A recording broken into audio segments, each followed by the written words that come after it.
Hello, horror fiends, and welcome to Guess What? You're Wrong, the podcast where we dive into all things horror and spoil the hell out of every movie we discuss. With me, Big D, as your host, be prepared for a terrifyingly good time. From classic slasher flicks to contemporary horror masterpieces, we're going to explore the genre from every angle that we can and leave no stone unturned. Horror, prints, and shine. New conversations, same podcast. So buckle up, bonehead, because you're going for a ride. Enjoy the show.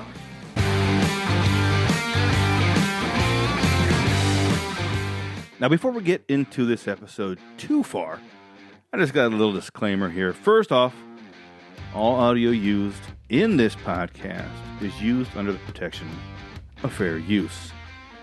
And as with all the movie reviews that I do here on Guess What? You're Wrong, we're going to spoil the hell out of every single thing we talk about. So, you have been warned.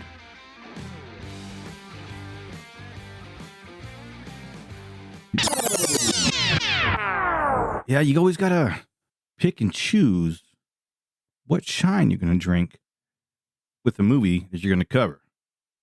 Hello and welcome back to another fantabulous episode of, Trioxin-filled, 4 times Trioxin-filled episode of Guess What? You're Wrong.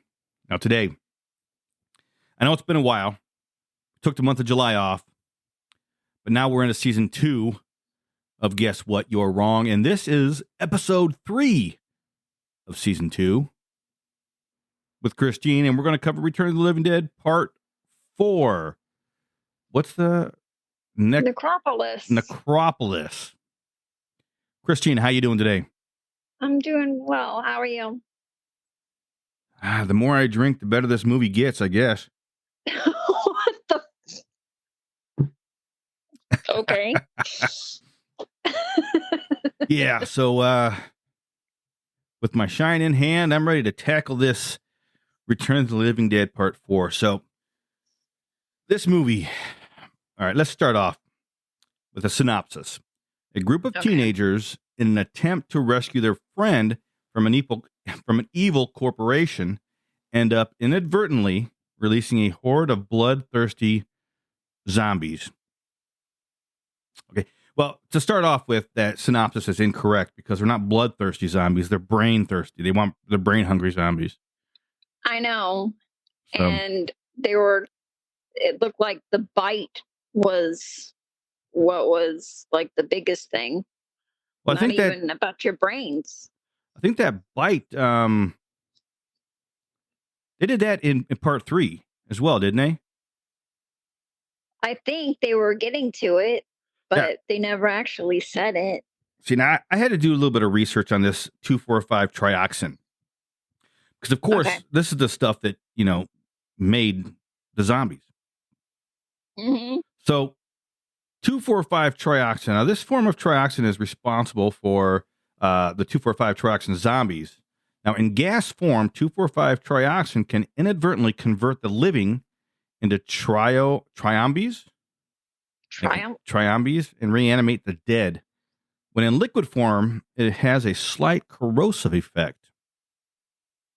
Okay. I don't know. Now, I'm getting this information from livingdeadfandom.com wiki trioxin. So I don't know how much weight you're going to put behind this research they did on trioxin, but you never know, because Trioxin's not real. Well, Is it? we can get into that, what it's based off of. But now, in the original Return of the Living Dead, the trioxin was found in those trioxin canisters, which accidentally got released into the air. Although when it got released into the air, it only caused 2 corpses to reanimate, the cadaver and then Tarman. Mm-hmm. Now, when the cadaver was dismembered and cremated, the trioxin smoke was released into the air, and then that's what created this rain that fell onto Resurrection Cemetery and seeped into the dead corpses on the ground. They started reanimating. Mm-hmm. And we all remember the wonderful Linnea Quigley and her Yeah. dance on the gravestone or the grave or whatever it was there. Yeah. Now, in Return of the Living Dead Part 2, the Trioxin in this movie was also from one of them canisters, and was tinkered with by Billy. The Trioxin, much like the first one, right? That smoke went over into the cemetery and reanimated the corpses. Now, in Part 3, the Trioxin changes a little bit, right? Yep. Now, in Part 3, this movie's Trioxin was used by the government to develop a new weapon, everlasting soldiers. However, the Trioxin seemed more sensitive in this movie than it had in the previous two because it seemed to spread by bite. Yes. Now, fortunately, the Trioxin did not spread throughout the town, and it just infected a handful of people. Now, the Trioxin in Part 4, it's actually called Trioxin 5. Is it really? Yeah, so it used to be called Trioxin 245, and now it's just Trioxin 5. Now, this form of Trioxin is responsible for the creation of the Trioxin 5 zombies. It has, I don't know where they're getting their damn information from. It has unknown, it's unknown if it has any corrosive effect, but it does not affect the living unless it's ingested or comes in direct contact with exposed flesh. Like if their hands, like the one dude that they were going through Chernobyl. Yeah. Oh, and yeah. And somehow he got that liquid on his hand, that green liquid on his hand. Or that ooze. The green ooze. Yeah. So then in Necropolis, the Trioxin in this movie was secretly used in an operation by Hiber Tech, known as Necropolis. Hiber Tech used this Trioxin to try and make more uber zombies, kind of like from Part 3, but with Trioxin 5. Yeah. Now, I have no idea that, the makeup of this Trioxin 5 and what's changed and what's, and whatnot, but there's been an evolution of Trioxin, which is why I'm guessing things change. Like in this one here, in Necropolis, you shoot them in the head and they die. Yes. And there's even times where they unload a bunch of ammo into their chest and they seem to die. What about when they were like kicking their asses and they were just like, oh my gosh, going down? They were this kicking movie, their asses like it's go time, guys. They start kicking their asses. Now, like you said, the movie starts off in Chernobyl, where we have this guy whose face you love, Uncle Charlie. Yeah. Who played by Peter Coyote, I don't know. He looks very familiar. He's not been in any of the other ones. No, he has not been in what else was he in? He was in Bitter Moon, A Walk to Remember. He was in E.T. Oh yeah, he was one of the scientists in E.T. Was he? Yeah. That's where I remember him from. I don't like his face. Yeah. He was always in like a mischievous, pissed off mood, right? Yeah, and he always does this weird thing with his mouth. Yeah. But how I didn't fully understand how the Trioxin barrels got to Russia. Yeah, and I don't understand that either. But I don't know. They decided to hide them at Chernobyl site because Chernobyl's a nuclear wasteland or whatever. Mm-hmm. But then, we saw that guy. He goes to one of the canisters had dumped. There's so much I don't understand about this damn movie.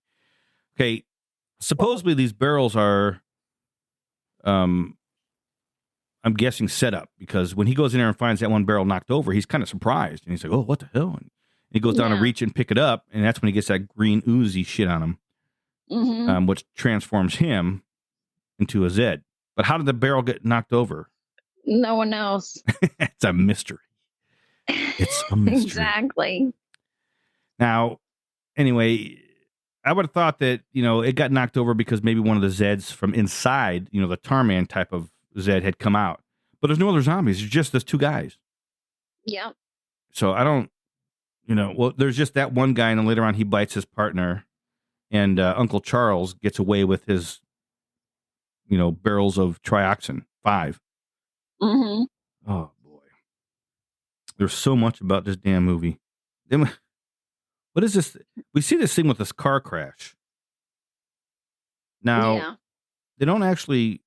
Later on, we learned out that that was Julian's, John Keefe's parents. Mm-hmm. They don't show the parents. They don't show them too much. It's just a car crash, right? Yeah. Wow. What's that one kid that they call Pyro? What do you mean? What was his? I don't remember his real name, but they know. I think I got it in my notes later on. But he's making a blowtorch or a flamethrower. Yeah. Well, because we find out that since their parents are dead, they're living with Uncle Charlie. Yeah. So this kid is making a flamethrower. I mean, the kid can't be what, 12 years old? Yeah, maybe that. Oh. 11 or 12, something like that. Well. Let me see. Trying to find this kid's name now. I know I got it in my notes somewhere because Zeke ends up killing him at the end. Mm-hmm. I thought, didn't they just call him Pyro? Pyro, yeah. Oh, yeah. See, I got Pyro is dead. Oh, shoot. I thought he had another name, but I don't know. But He probably does, but they don't say it. I thought they said it at least once. Who in the hell knows? This movie. Now, we have a small cast here. So we have Amy Lynn Chadwick, who plays Becky, Corey Hardrick, who plays Cody, John Keefe, who plays Julian, Jana Kramer, who plays Katie Williams, Elvin Dandel, who plays Zeke, Toma Danila, who plays Carlos, and there's I don't even know if we want to go into there. The one that I liked the most was Becky. I thought she was the cutest out of all of them. The one with the glasses and the... She was a nerdy blonde girl. Yeah. And she's been in a lot of movies. I mean, she's got pretty much a lot of credits here, a lot of TV shows. But she was the cutest out of everybody there, in my opinion. And one thing that got me, all of these friends have dirt bikes.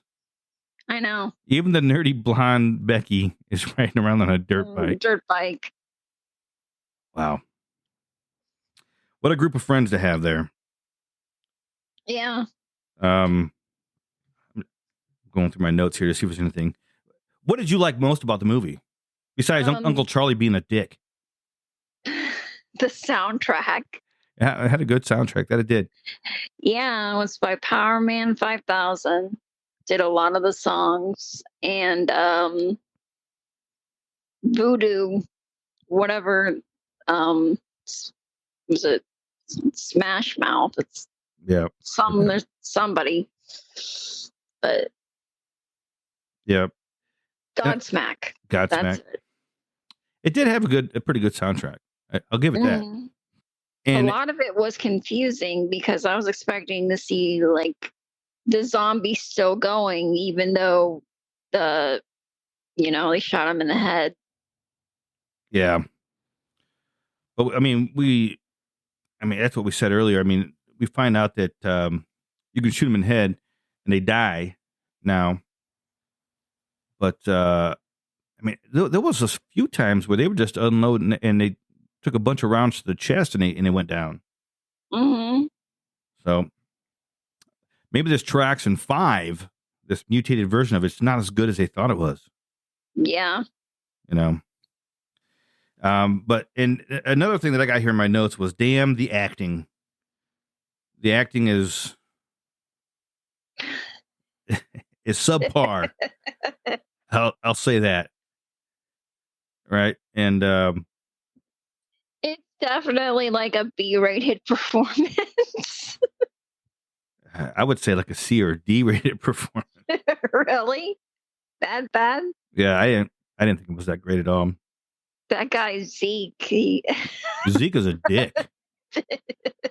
Now, I mean, there's two dicks in this. I mean, Uncle Charlie and Zeke. Yep. I mean, gosh. I never wanted two people in a movie to die so much in my life. Right? Yeah, but Uncle Charlie never dies. Well, we can hope. Because we still got Rave to the Grave coming up. That's right. Now, I don't know if who's in Rave to the Grave. I don't know if it's a direct continuation of this or what, but we'll find out later on. Yeah. Now, this whole scene with, the peer pressure and the bikes to jump this ramp. Yeah. Zeke's trying to push Julian into making this jump. Mm-hmm. And he That- couldn't do it. That was, I'm thinking of this. I'm like, now I've gone through some peer pressure when I was, in my younger years, Mm-hmm. but it wasn't, I don't remember it being that bad. Yeah. But then anyway, Zeke wipes out because he tries to show off. Oh, I can do it. Look. And he wipes out. Mm-hmm. And it wasn't that bad of a wipeout, really. No, But he's got head trauma. He had his helmet on. He has some head trauma. So he gets sent supposedly to the hospital. Yeah. Fishy. Because then Julian goes to look for him at the hospital and there's no Zeke around. Yeah. And we know, when Julian goes to the hospital and there's no Zeke, you know what's going on. Yeah. Because we know that the uncle is a dick. Yep. I mean, come on. That's like the first thing you know is that he's a dick. Yeah. Now what about this scene with the bums? Oh my God. Now, the first thing I have to question, because in the scene before the bums, we see that Uncle Charlie's, he's got an arm in this case. Yep. And he puts this Trioxin 5 onto this arm. The arm comes alive.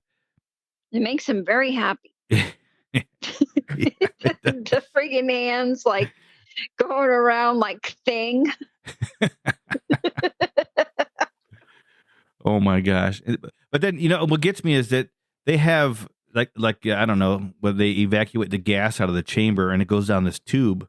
But instead of, because obviously it's a biological hazard, this needs to be like in a, like a biosafety lab level 4 or some shit like that.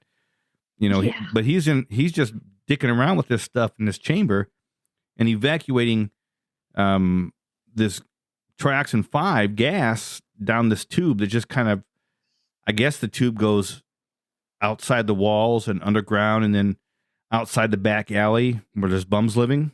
Yeah. I mean, so I have to question what kind of government, well, I guess I shouldn't have to question that. I mean, that makes a lot of sense. The government is in charge of that. Yeah. Right. So I think they're an independent subsidized company that's subsidized by the government. Yeah. But that makes a lot of sense, especially considering what happened with this dang Wuhan lab over in China, the COVID thing. Makes a lot of sense. Does it? It makes a lot of sense. It makes a lot of sense. But then, the bums are out here. They're cooking this rat. Is that a rat or a weasel? Or It's a rat. What the hell? But the damn thing is huge. It's like the size of a dog. It was huge. It was a huge rat. I was thinking, are these guys in like New York City or something? I mean, damn, that's a big ass rat. Right. But then, gas leaks out of this the pipe where they're evacuating the Trioxin 5 from the lab that Dr. Charlie or Uncle Charlie is working in. Mm-hmm. So the one bum he goes to lay down. And as soon as he went to lay down, I'm like, yeah, well, some shit's going to happen now. Go. Yeah. But the one thing that I didn't expect was, because the other bum, his name's Krusty. Krusty. And he tears off one of the rat legs and he's eating it. Yeah. And he goes to grab another piece and the rat comes to life. It comes to life and it bites him on the neck. What the? Wow. What was that? Well, I guess this gas does it brings the dead to life. So, but we've never seen it bring animals to life. No. We've never seen it make, zombie animals. So I guess this is one of the changes in the Trioxin. Yeah. But now it affects animals. So that was odd. I'll tell you, It was very odd. One minute he's eating it, and the next minute it's eating him. Yeah. One thing that we forgot to mention is that Katie, one of the girls with this gang, she happens to work in a security office at Hiber Tech. Mm-hmm. So they end up bringing Zeke to what's called Necropolis, the city of the dead. Yep. And she sees it on the security camera. So she calls Julian, and They all decide to get ready to go and kick some ass at that plant. they're gonna break into Hiber Tech, which is supposed to be this huge conglomerate, this huge government, or this government-funded corporation. Mm-hmm. And these 5 or 6, 7 kids, I don't even know how many there were, they decide they're going to break in because they're going to free their friend Zeke, even though Zeke's a dick, but they're going to free him. Zeke's a dick. They're going to go free him. Oh, Christine. I guess this movie actually it's not too bad because it's kind of funny. Yeah. At points. I mean, but we get the group of hooligans that want to go and free their friend. They're just driving their dirt bikes. Now, the dirt bikes are not quiet. No. And they're tearing down this alleyway, and they get to this, this where the bums were. Mm-hmm. And we had the whole confrontation with the bums and these kids. Mm-hmm. And I don't even know what the one guy's name was. Was his name Carlos? The Spanish guy? Let me see. I got it in my notes here. Yeah, Carlos. Carlos happens to have a gun and shoots one of them in the head. He dies. Yeah. And the other one, what was this kid's name? Let me go back. Corey Hardrick. He brings some nunchucks. Right? What is up with that? Because he's a badass. Since when can you beat up a zombie with your nunchuck? Well, to be fair, I mean, they weren't anticipating coming across any Zeds. They thought they were just going to go in there and break out their dick friend. Yeah. But he's like, no, I got this. And he goes off on this. The zombie just hit, but right? It doesn't do anything. It doesn't at all. So it's like, all right, go ahead and shoot him. Okay. Wow. So I don't even know where in the hell I'm at. My notes. Oh yeah, they make it so. Oh yeah. Well, Zeke woke up and he's always strained, and he hears these groans and all this. Well, there's Zeds everywhere, and this is when that one friend Mimi, because Katie works in the security office at Hiber Tech with some guy. I don't remember his name now. It's not. I don't think it's that important. But she's pausing the camera so that way the kids can get in and all that stuff. Mm-hmm. And one of their friends, Mimi, knocks on the door and says, "What does she say? Have you ever been with a triple jointed Sagittarian gymnast?" Yeah. Yeah. Like, wow. That's okay. That's how they get the other security guard out of the security office. Wow. And all these kids, they make it to. I would have started thinking something was up because when they start coming to all these damn doors, all the doors are open already. Right. I'm like, something's up, And they come to these, these air ducts. Mm-hmm. One is marked with blue arrows. The other one's marked with red arrows. Yep. But the one with the blue arrows was already taken off. But Katie tells them, no, go into the one with the red arrows. So they put the grate back on the duct and the red arrows, and they go into and Katie's like, don't worry about it. It was probably maintenance, but nobody's been down there for years. Right. Like that's a contradiction in term. Okay, it was probably maintenance, but nobody's been there for years. All right. So they go into the air ducts. Mm-hmm. All I know is that they're ignoring all these signs. The doors are open. The wrong air duct is open, but they go into the other one. They just close it, and they go into the air ducts. But they find out that who was actually already in there, but Pyro, the little kid. Yep. Julian's brother. Mm-hmm. So Katie earlier was telling them, no, go to the duct with the red arrows. Obviously, Pyro's the one he went into the duct with the blue arrows. Mm-hmm. And they all ended up at the same spot. So does it really matter what the hell duct they went into? I guess not. But they make it a point that you know that there are red and blue arrows in the ducts. Yeah, a triple jointed gymnast. All right. Triple jointed gymnast. A Sagittarian gymnast. A Sagittarian gymnast. There's no. And now, when they come out of this duct, they're in an armory. Yep.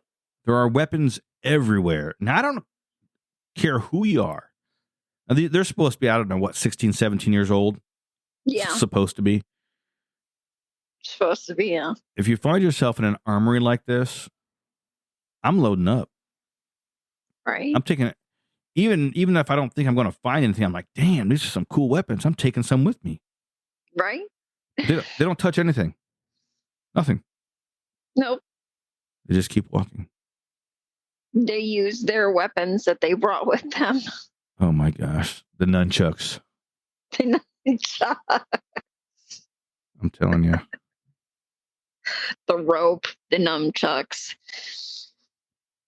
The friggin' taser.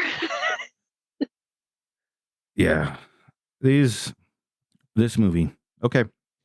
Let's just keep going through, because there's really not much left after this. I mean, they get in here past the armory. They actually find Uncle Charlie. Yep. And he tells them that they're at the first level of this,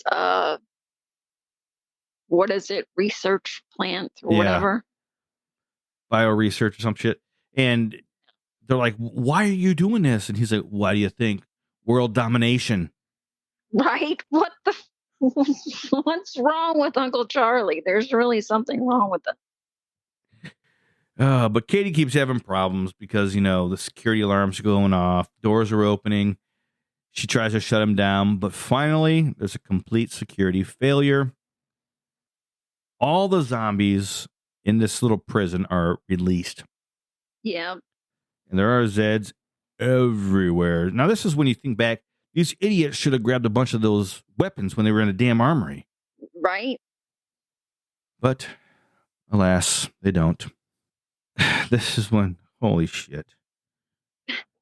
The one security guard calls Katie. Now, Katie's a good-looking girl. Mm-hmm. She's no Becky, but she's a good-looking girl. She's working, in the security room. And the security guard up front calls her and starts flirting with her. Now, at first, I thought that this was the guy that had left with Mimi. And I thought that maybe Mimi was underneath their desk, doing something with them. But it wasn't. I mean, this is totally different guy. Totally different guy. Yeah, but, he's, giving her that sex talk over the phone. And boy, these days, that guy would be fired in a minute for sexual harassment. Yes. But he gets something even better. He gets his brains ate. Yeah, he gets his head torn off and his brains eaten. And this is when we have, this is how, they had to keep this part. Because this is something that was so great in the first one and the second one. I don't think they said it in the third one, where he says, send more paramedics or send more security guards.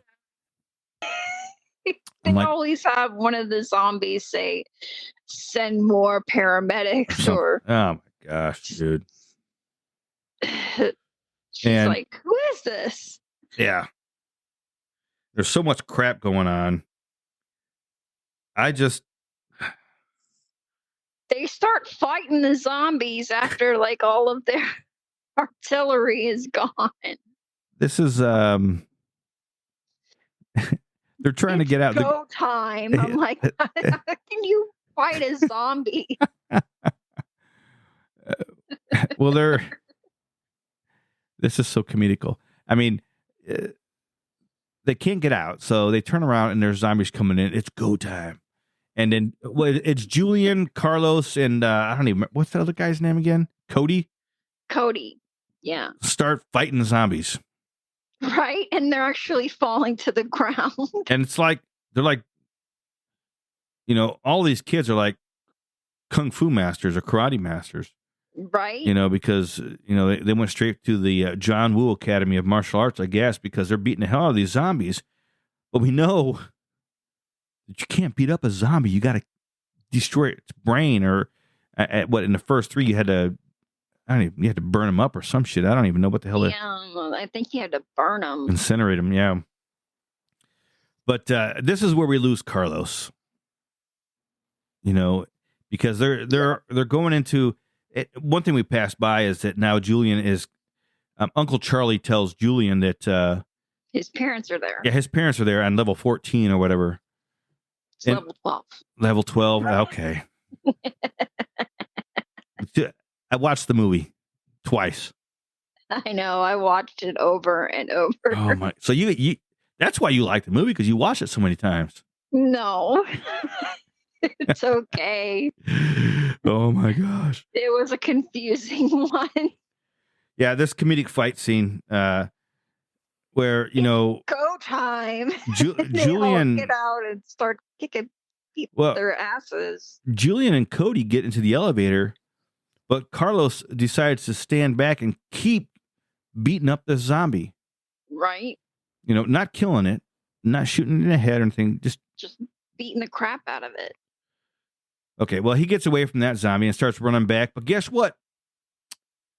There's one that pulls him back. Yeah, and eats his brains. Carlos is no more.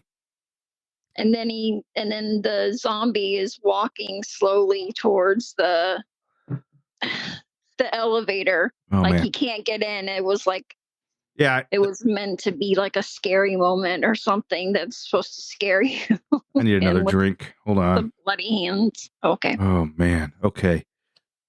I have some with me here, so I just put some in my cup. But yeah, the elevator doors are closing slow. Yeah. And Julian and Cody are inside. They're just like, oh no, he's dead. Oh. They don't care about this zombie that's walking toward them. And the zombie just stops in front of the elevator. Right. When there's plenty of time for that zombie to reach into the door and get him. But maybe they thought it was going to close quicker. I don't know. They made the zombies more human. Yeah. I mean, they were already human, but they made them more human-like. But that was one of the things that I know I read somewhere too about this new Trioxin, was that the zombies they created, that they kept a lot more of their human characteristics. Okay. Which is, we see later on with Zeke. But Becky, Pyro, and Zeke are trying to escape. Now, Zeke gets bit. Yep. And I don't care. Neck. Yeah, I don't care who, and it's a gory bite. I mean, it's not just like, small. I don't care who you are. You know that if somebody gets bit by a zombie, you need to get away from them. Right. But Becky and Pyro just keep on hanging out with little Zeke, the dick. Right. And, Zeke was a dick when he was a human, when he was alive, and he's a dick when he's a zombie. He's like, what I want to do? I want to eat your fucking brain. Well, that calls back to that one scene in the first one, where he's like, I can smell your brains. Just get, it's spicy. Oh, the spicy brains. Wow. Spicy brains. Spicy brain. But Cody and Zeke make it up to the bio level 12. You said Yes. they make it to level 12, and they're going past all these rooms, and there's all kinds. I didn't even write down the names of the rooms that they were passing, but they're like stupid names for rooms, and they're supposed to be in a bioweapons. What they're looking for, they find a bioweapons room, and they find Julian's parents. I guess that's what they are. Yeah. Right. Yeah. His dad is all like. Well, you know what they look like. Yeah, they look like weird zombie soldiers. They look like the Borg from Star Trek. Oh, really? That's you don't watch Star Trek? I haven't in a while. Oh my gosh, my cousin. Yeah, a big thing. Start watching Star Trek. A big thing in Star Trek the Next Generation is where it started. They found one of their biggest enemies for the Federation was this.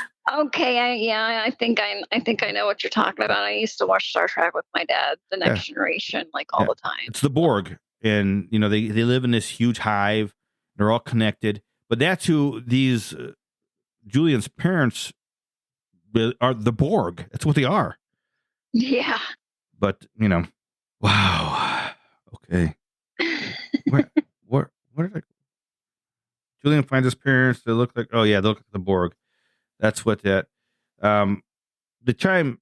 I must have skipped past a bunch of shit here because they get out, and this is where Uncle Charlie. It's like it's time to release the what do you call them? The Uber soldiers.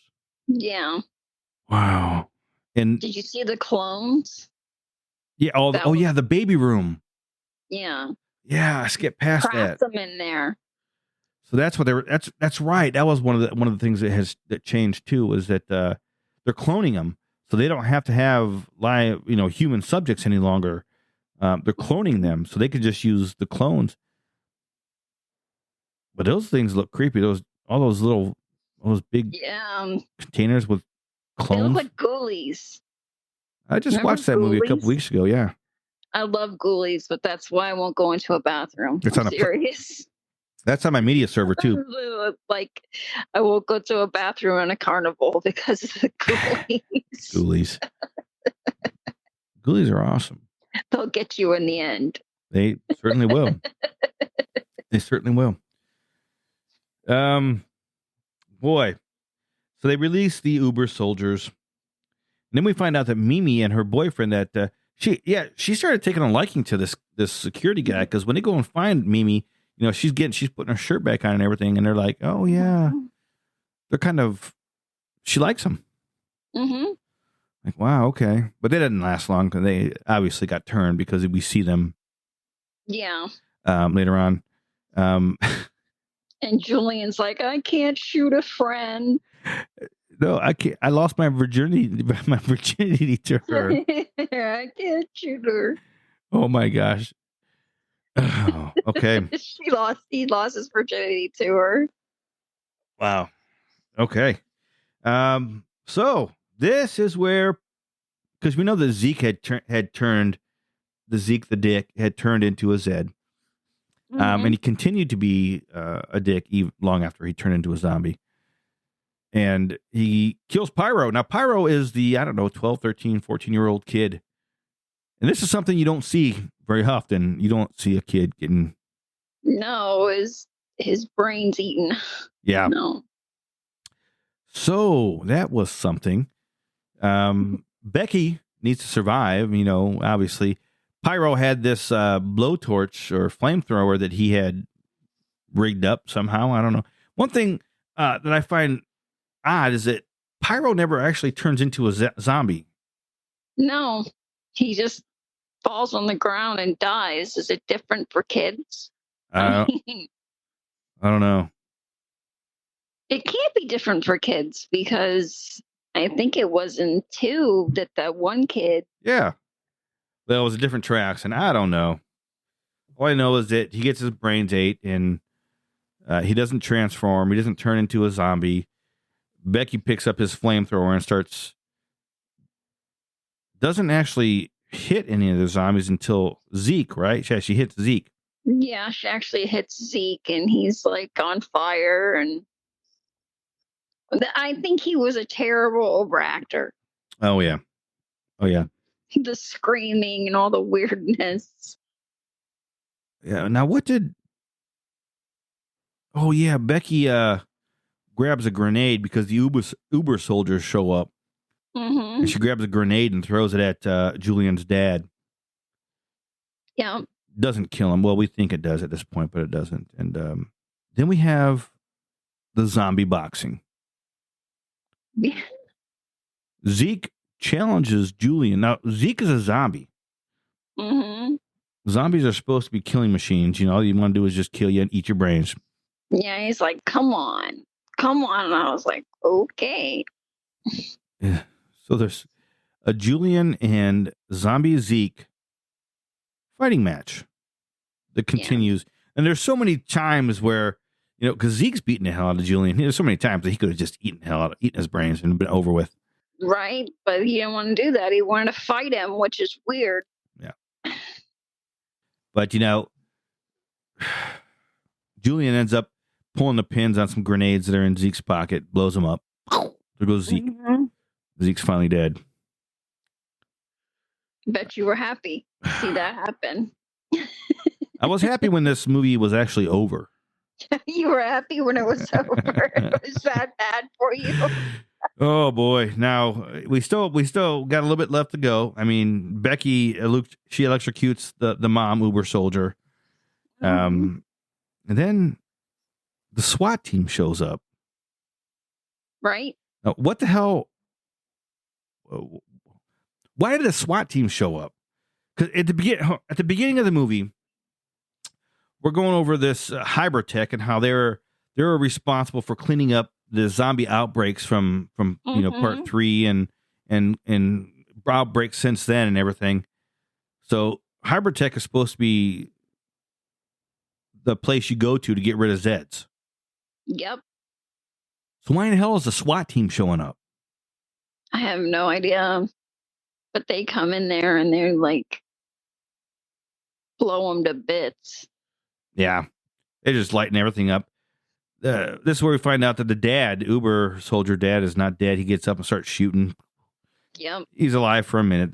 He's dead again. Can you really kill something that's already dead or make it dead? Make it dead, I guess. Yeah, dead twice. I don't know. But then Katie dies. Now, for those of you that are paying attention and following along, Katie was their friend that worked in the security department that helped them break into this. And there was this sexual tension between Julian and Katie the whole time. Yep. Katie dies, Julian cries. Hey, that rhymed. Look at that. Katie dies, Julian cries. Yeah. And then one thing I noticed next is the SWAT team, which I'm guessing is local police now. I mean, sheriff's department, whatever. It's not the military. It's not Hiber Tech. It's the local police or the SWAT team. They're putting all the bodies in body bags. Yep. What's the point? Why don't you just like torch them? Right. Incinerate them. But now they're putting all these zombie bodies into body bags. Oh boy. What a dumb choice. Yeah. But it was ridiculous. Uncle Charlie gets away with the canister. I know. Right? So we know that there's going to be a sequel to this after this. Because he got away.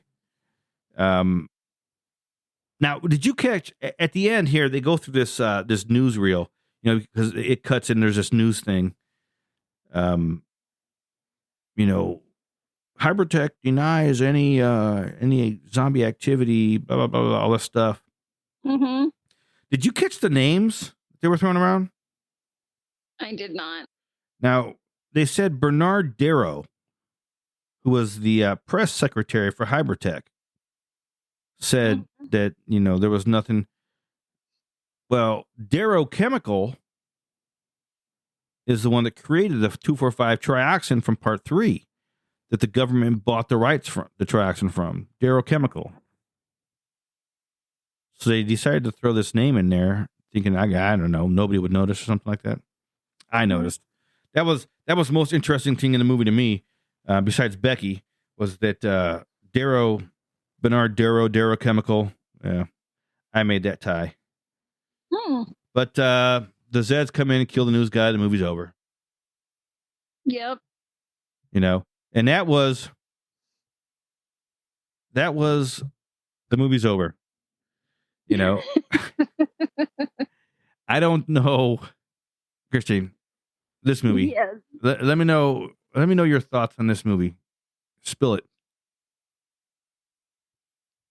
Honestly, I don't understand the whole kung fu fighting scenes. But it's funny. I mean, it was sad and kind of stupid, but it was funny. Yeah, I guess you could just say funny. Yeah, okay. I mean, they tried to make it serious, but I don't know. This guy, let me see who this guy that directed this movie. I hate it. I didn't like this movie at all. I mean, especially I'm such a huge fan of part 1, 2, and 3. And you know, to come up with this, the soundtrack was awesome. The guy that directed and wrote this was Ellery Elkiam. He was born in New Zealand. Oh, he directed 8-Legged Freaks. That was a good movie. Yeah, that was a good movie. Without a Paddle, Nature's Calling. Okay. Yeah, well, he's done a couple good things, but this movie here is not among one of the things that is good that he has done. Yeah, I agree. It was confusing. Yeah, you know, I think the one thing that I didn't like the most of it is that it's the Return of the Living Dead. Mm-hmm. There's a reason why Return of the Living Dead, the first one, was such a cult classic and why it was such a hit. There's a reason why part 2 is much loved, and there's a reason why part 3, other than Melinda Clark, why that movie is has such a good following. Mm-hmm. This movie here, instead of going off of the recipe that the first 3 had to make a movie, they decided to go their own way and make something completely different. Mm-hmm. Now, this movie was filmed simultaneously with Return of the Living Dead, Rave to the Grave, which is the next movie that we'll be covering in the Return of the Living Dead series, part 5. Now, both this film and the Return of the Living Dead, Rave to the Grave, they stray away from the series rules that the Trioxin was no longer the indestructible juggernauts of the first movie or the first 3 movies, but instead are much weaker and sometimes are seen to be dispatched with no more than a few gunshots to the body. Prior to this film, nothing short of incineration or electrocution with extreme high voltage would destroy a Trioxin zombie. Did you know that? I did not know that. These bastards. They completely They gorged the movie and like turned it into something weird. Something it was very confusing. Now, director Toby Hooper was once attached to direct the Return of the Living Dead, Rave to the Grave in its early pre-production. Now, Toby Hooper, we all know that he was the one that did Texas Chainsaw Massacre. Yes. But obviously, you can see that he pulled out and he is not a part of Rave to the Grave, and probably for good reason. Well, I hope it doesn't suck too. Well, we're going to see. Trying to go through this trivia here. I know there's not too much. Let me see. William Butler, who co-wrote this movie, starred in Friday the 13th, Part 7, The New Blood, as Michael.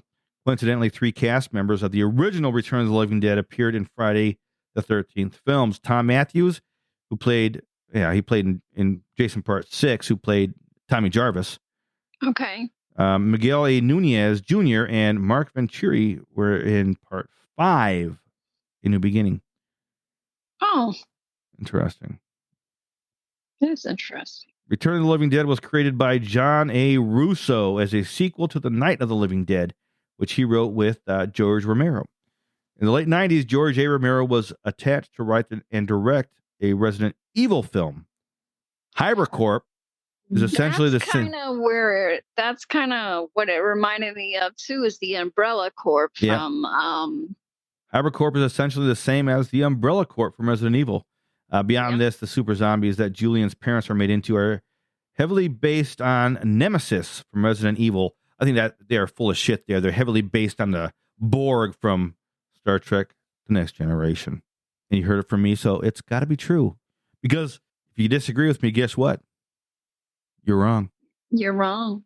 That's right. You're wrong. Oh, Christine, this movie. I got to say, for a cheesy zombie movie, it's not bad. No. But for a sequel to, or another in the line of the Return of the Living Dead movies, it's terrible. Yeah, it is. I mean, if they would have slapped another name on this and, called it something different, I don't know. There were parts that reminded me of Dawn of the Dead. Like when the zombies got a hold of the cop and they were like all standing around him, eating the crap out of him. Yeah. Well, next we have Return of the Living Dead, Rave to the Grave. Rave, and it's subtitled Dance Till You Drop Dead. So Dance Till You Drop Dead. Yeah. Okay. I got to tell you. Send more security guards, Christine. That's all. Send more paramedics. Now, see, that was good. Yeah. Send more cops. But then they send more security guards. They got to throw this in there because, without those certain lines, without using Trioxin and without that line, send more security guards, nobody would know that this is a sequel to the Return of the Living Dead. It's true. I mean, if you take those two things out of the movie, you could just slap this on here and call it, Dead City or Necropolis. Mm-hmm. Leave out Return of the Living Dead.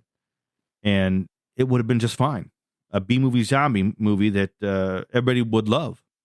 Mm-hmm. But since you called it Return of the Living Dead, there are certain things that are expected. And they failed. Yes. Idiots. Well, Christine, that's it. That's the Return of the Living Dead Necropolis in all its glory. Yeah. It was great. Are you excited for Rave to the Grave? You are, aren't you? I'm so excited for Rave to the Grave. I can't wait to see it. Well, it's on the server. You can watch it anytime you want to. Okay. I don't know when I'm going to watch it, but soon. All right. And that's it. That's all she wrote for Return of the Living. I didn't even want to. That's all she wrote for Necropolis. I don't want to say Return of the Living Dead anymore. Yeah. We'll catch you next time. Everybody have a good night. Sleep well. Love, peace, and chicken grease. And that's gonna do it for the day. Thanks for hanging out with me and letting me bend your ear for a while. Ain't no time for bad shine. And until next time, don't forget, you're wrong. Later, Tater. This concludes our broadcast day. Good night, and God bless America.